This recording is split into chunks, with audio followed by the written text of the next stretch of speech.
In the rugged mountains of Persia during the 11th century, a man was born whose name would become legend, Hassan-i Sabbah. A scholar, a revolutionary thinker, and a master of strategy, he would go on to found one of the most secretive and feared movements in medieval history, the Order of the Assassins.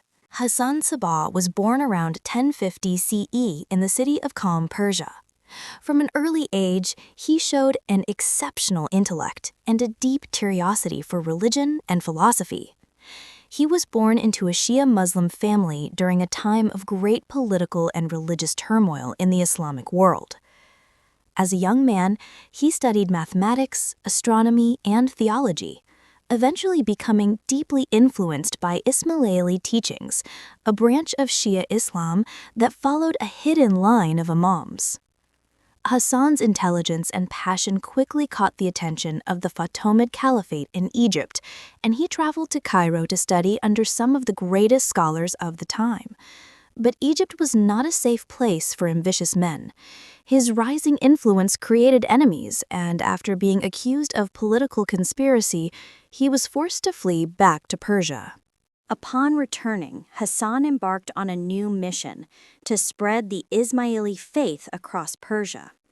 But he needed a stronghold, a base from which to build his vision.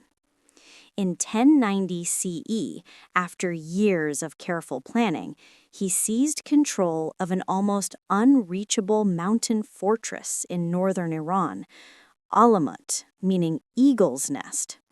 From this stronghold, Hassan built a self-sufficient, secretive, and disciplined society, loyal only to him and his cause.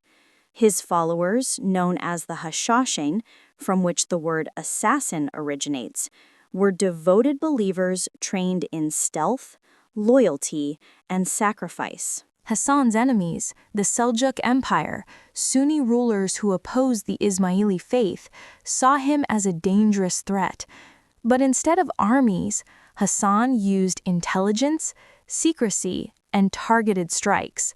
His followers would infiltrate enemy camps and palaces and eliminate powerful leaders who threatened the Ismaili community, often at the cost of their own lives.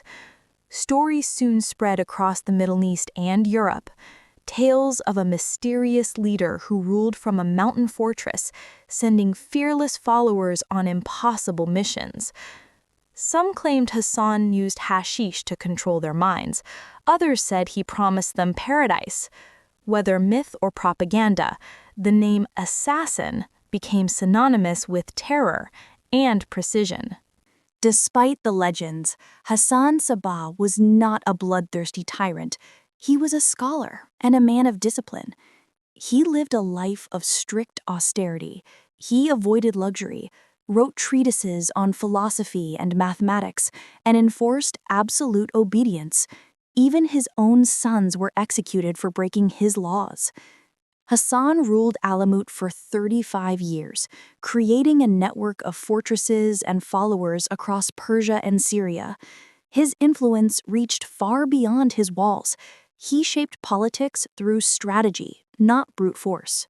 Hassan Sabbah died peacefully in 1124 CE, in the same fortress he had captured decades earlier.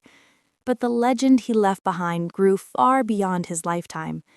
The assassins continued to influence the Middle East for over a century, until the Mongols destroyed Alamut in 1256. Even today, his story lives on, a man who built an empire not with armies, but with ideas, intelligence, and unwavering faith. Hassan Sabbah remains one of history's most mysterious and complex figures, a revolutionary, a philosopher, and the father of the assassins. If you enjoyed this story about one of history's most mysterious leaders, make sure to like, comment, and subscribe for more tales of power, faith, and revolution from around the world.